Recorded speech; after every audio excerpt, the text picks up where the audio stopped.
மிஞ்ச புறவிக்கனமையில் நடவிடும் விந்தை குமரேச படியிற் பெருமித தகவுயர் செம்பொற்கிரியை தனிவலம் வர வர நந்த பலனை கரிமுகன் வசமருடும் பொற்பதனாலே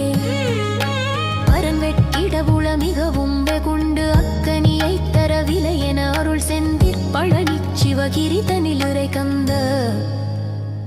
பெருமா